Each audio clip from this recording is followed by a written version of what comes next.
संगमा जी, जिनके जिम्मे पर्यटन संस्कृति के साथ साथ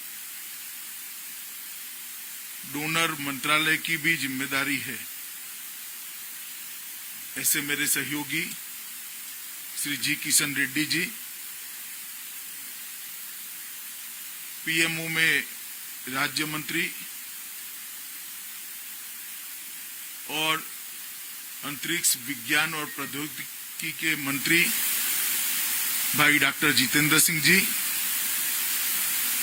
अभी जो मंत्रिमंडल में शामिल हुए हैं, ऐसे श्री BL वर्मा जी, राज्य मंत्री डोनर विभाग, मेघालय की कैबिनेट के मंत्रीगण, अधिकारीगण और उपस्थित सभी पैरामिलिट्री फोर्सेस के जवान और अधिकारीगण, आज मेरे लिए बहुत हर्ष का विषय है कि कुछ समय पहले मेघालय के मुख्यमंत्री श्री संगमा जी से मैंने बात करी थी कि जब हम छोटे थे, पढ़ते थे, तब पढ़ाया जाता था कि देश में सबसे ज्यादा वर्षा चेरापूंजी में होती है और 25-30 साल के अंदर ही वो हमारा हरा भरा चेरापूंजी आज अपना वो स्टेटस गवा बैठा है और उसकी जगह यहां से 80 किलोमीटर दूर कोई एक स्थान पर सबसे ज्यादा बारिश की रिकॉर्ड स्थापित हो गया है और उसका मूल कारण विकास के नाम पर हमारे दुर्लक्ष्य के कारण वृक्षों की अंधाधुंध कटाई है। तब ये तय हुआ कि क्या फिर से चेरापूंजी हरा भरा बन सकता है। इस राज्य का नाम ही मेघालय है, मेघा के आलय के बीच में रहने वाला राज्य, और अगर इस राज्य में ही बारिश की कमी होती है तो कितना बड़ा संकट का कारण है। तो उस वक्त आसाम राइफल, अन्य पैरामिलिट्री फोर्सेस और मेघालय सरकार, भारत सरकार, सभी साथ मिलकर हमने एक संकल्प लिया है कि चेरापूंजी को फिर से हरा भरा बनाना और आने वाले 10-15 सालों में एक ऐसी स्थिति का निर्माण करना कि फिर से पूरे भारत में सबसे ज्यादा बारिश अगर कहीं आती है तो यही हमारे चेरापूंजी के अंदर आए, इस प्रकार का वातावरण का निर्माण। मित्रों, आज मैं आपको बताना चाहता हूं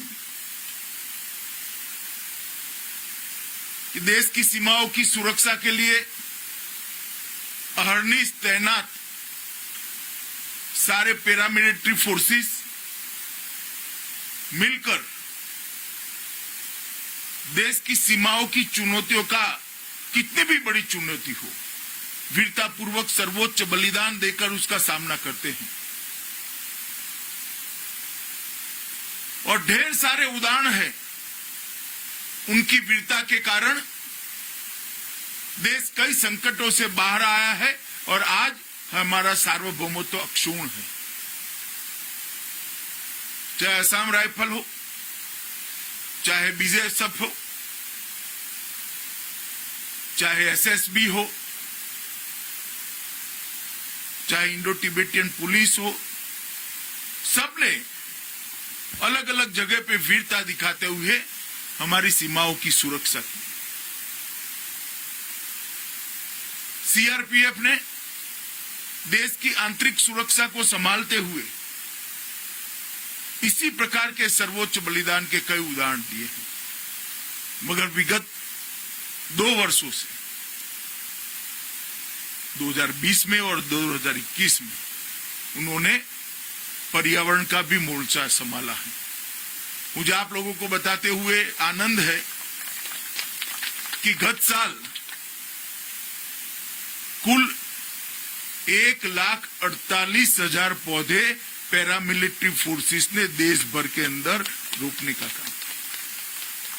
और आसाम राइफल के डीजी नायर साहब यहां पर हैं, मैं उनको विशेष बधाई देता हूं कि सबसे ज्यादा वृक्षारोपण आसाम राइफल ने किया।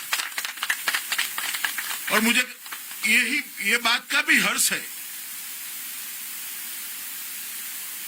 कि 1,48,000 पौधे लगाना एक बात है और आज उसमें से 1,36,000 पौधे जीवित है, उसको रिप्लेस भी किया गया है और जवानों ने इस पर पानी डालकर उनको जीवित रखने की व्यवस्था भी करी। इस वर्ष भी हमने तय किया है कि अलग अलग पैरामिलिट्री फोर्सेस इकट्ठा होकर देश में लगभग 1 करोड़ पौधे अलग अलग स्थान पर रोपे जाएंगे और बहुत बारीकी से इसका आयोजन हुआ है।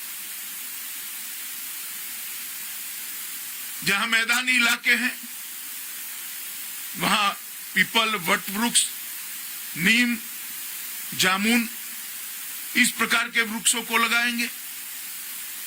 जहां पहाड़ी इलाके हैं वहां भी पहाड़ के अंदर नेचुरल कोर्स में अपने बीज पवन से फैलाकर घनघोर, जिसको कहते हैं वन बनाने की क्षमता जिन वृक्षों में है, इस प्रकार के वृक्ष बोए गए हैं और उनका सिलेक्शन भी उस तरह से किया गया है कि एक लंबे आयुष्य तक ये जिंदा रहेंगे, लंबे सालों तक ये पृथ्वी की सेवा करते रहेंगे।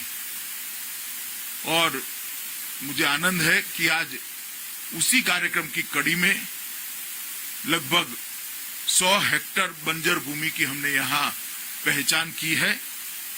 50 करोड़ की अनुमानित लागत से डोनर मंत्रालय और मेघालय सरकार दोनों इकट्ठा होकर ये 100 हेक्टेयर का एक नया यहाँ पर वन निर्मित हो, इस प्रकार का हम आगे बढ़ रहे हैं। अगले 3 वर्षों में यही क्षेत्र के अंदर लगभग 1,000 हेक्टेयर में 1 मिलियन वृक्ष लगाने का हमारा कार्यक्रम है और मुझे भरोसा है कि इसको संगमा जी के नेतृत्व में हम पूरा करेंगे। और जिस दिन ये 1 मिलियन वृक्ष लग जाएंगे, हमारे बच्चे फिर से ज्योग्राफी के पेपर में लिख पाएंगे कि जहां सबसे ज्यादा बारिश आती है वो जगह का नाम चेरापूंजी है। और मित्रों, मैं मानता हूं कि दुनिया पूरी ग्लोबल वार्मिंग और जलवायु परिवर्तन से चिंतित है और ग्लोबल वार्मिंग और जलवायु परिवर्तन के खिलाफ जो लड़ाई पूरी मानव जात लड़ रही है, हमें गौरव है कि उसका नेतृत्व हमारे देश के प्रधानमंत्री नरेंद्र मोदी जी कर रहे हैं। नरेंद्र मोदी जी ने कई प्रकार के एवेन्यू के साथ ग्लोबल वार्मिंग के खिलाफ, कार्बन के उत्सर्जन के खिलाफ, जलवायु परिवर्तन के खिलाफ एक जंग छिड़ी है। आप कल्पना कर सकते हैं, लगभग 14 करोड़ महिलाओं के घर में गैस का चूल्हा पहुंचाकर कितने कार्बन के उत्सर्जन को उन्होंने समाप्त किया। ढेर सारे घरों में पाइपलाइन से गैस पहुंचाने का काम किया है। जल विद्युत और सोलर पावर में सारी दुनिया के रिकॉर्ड को तोड़कर आज हम आगे बढ़ रहे हैं और सारे लक्ष्यांक जो तय किए थे उससे भी आगे हम गए। और पेरिस समझौता उसका उदाहरण है। जब पेरिस समझौता फेल हो जाएगा, ऐसा डिस्कशन के बाद लगा, तब नरेंद्र मोदी जी के भाषण और उनकी प्रस्तावित कार्य योजना ने ही इसको एक नया जीवन बख्शा, जिसके आधार पर आज पूरी दुनिया ग्लोबल वार्मिंग और कार्बन उत्सर्जन के खिलाफ लड़ रही है। मैं मानता हूं कि ये लड़ाई जो हम लड़ने जा रहे हैं वो जनता के सहयोग के बगैर, स्थानीय पंचायत, जिला पंचायत, तालुका पंचायत के बगैर सफल नहीं हो सकती। इसलिए मैं आज, मेरे मन से बहुत बड़ा कार्यक्रम है चेरापूंजी को फिर से एक बार वृक्षों से आच्छादित करना।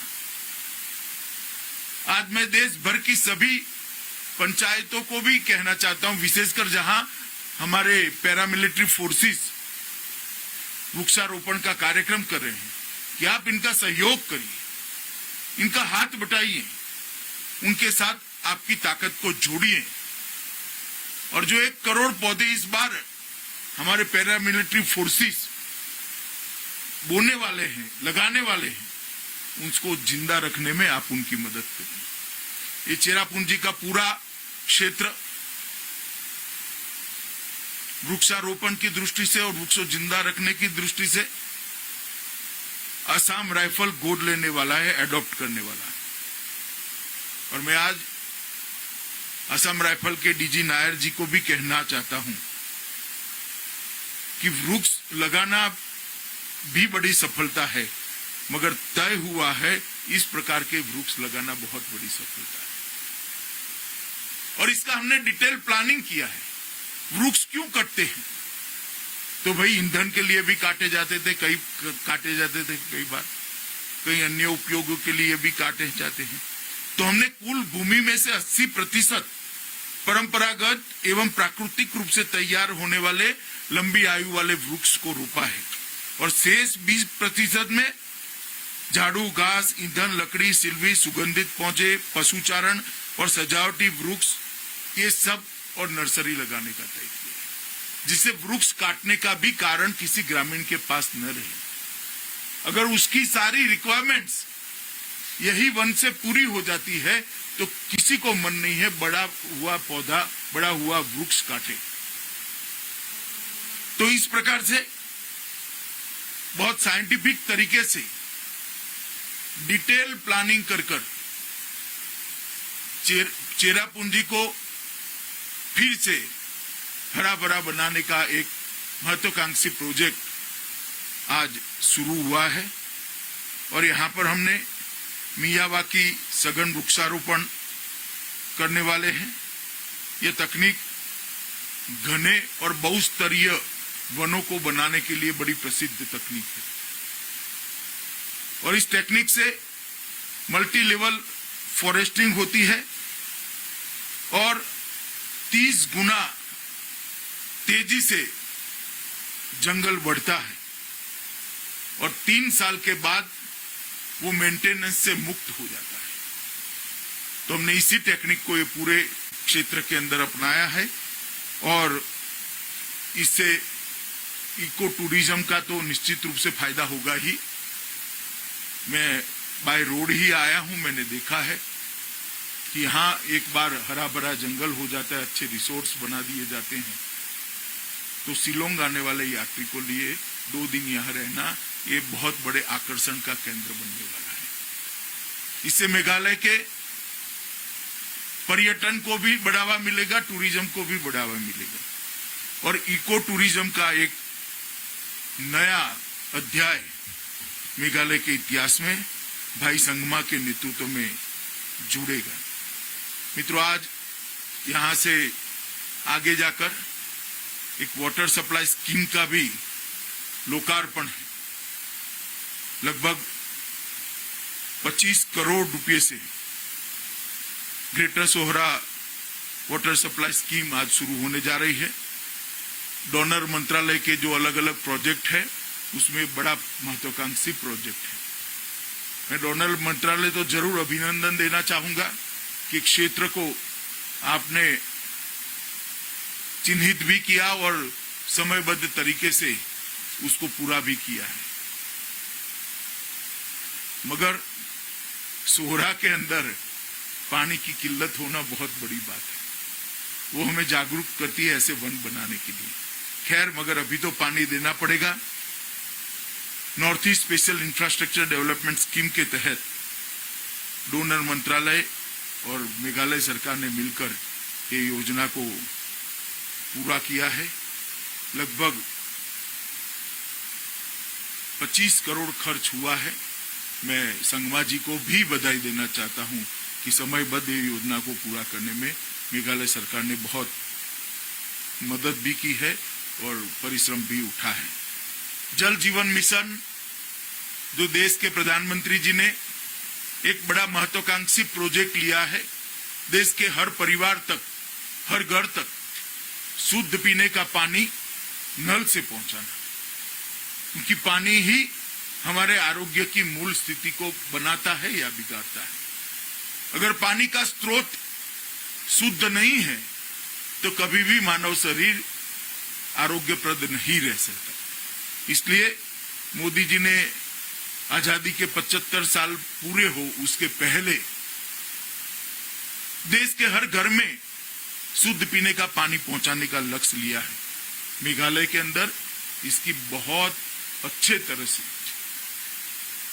उसका काम आगे बढ़ रहा है।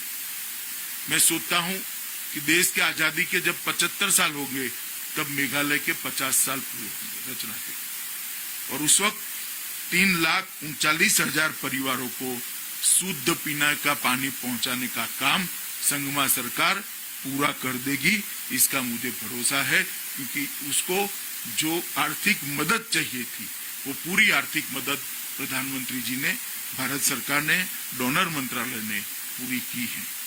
लगभग 2139 करोड़ की कुल लागत से 2910 गांव में 2,80,000 परिवारों को पीने का पानी पहुंचाने का एक महत्वाकांक्षी कार्यक्रम है, जिसको छोटी छोटी 1874 योजनाओं में बांटा गया है। आप कल्पना करिए 2,80,000 परिवारों को हिली एरिया में, जहां दूर सुदूर पर्वत पर कहीं 5, कहीं 25, कहीं 50 लोग रहते हैं, उनमें बांटा गया, उनमें पानी पहुंचाने का एक कार्यक्रम है। इसीलिए 1874 परियोजनाएं बनानी पड़ी है, क्योंकि यहाँ बड़ा दुर्गम क्षेत्र है। हमारे ट्राइबल भाई बहन पहाड़ियों पर रहते हैं, चोटियों पर रहते हैं, वनों में रहते हैं, मगर जो जहां भी रहते हैं वहां शुद्ध पीने का पानी पहुंचाने का कार्यक्रम है। लगभग केंद्र सरकार ने 400 करोड़ रुपया अब तक आवंटित कर दिया है, और बाकी का भी जैसे जैसे काम आगे बढ़ता जाता है हम आवंटित करेंगे। तो आज ये 2 कार्यक्रम एक साथ है। Sohra greater water supply scheme का लोकार्पण है, क्योंकि यहाँ पानी की किल्लत हुई है और भविष्य में यहाँ कभी पानी की किल्लत न हो, इसलिए फिर से चेरापूंजी में वनों का निर्माण करने का भी कार्यक्रम हमने हाथ में लिया है। आसाम राइफल का जो भव्य इतिहास है, 180 साल से लंबा, मुझे भरोसा है कि जो लक्ष्य हमने आसाम राइफल को दिया है, आसाम राइफल निश्चित रूप से वो लक्ष्य को सिद्ध करेगी और फिर से एक बार चेरापूंजी देश में सबसे ज्यादा बारिश लाने वाला क्षेत्र बनेगा, इसका मुझे भरोसा है। इस क्षेत्र के सभी वासियों को, हमारे मेघालय के मुख्यमंत्री श्री संगमा जी को और किशन रेड्डी जी को मैं बहुत बहुत शुभकामनाएं और बधाई देकर मेरी बात को समाप्त करता हूं। भारत माता की जय।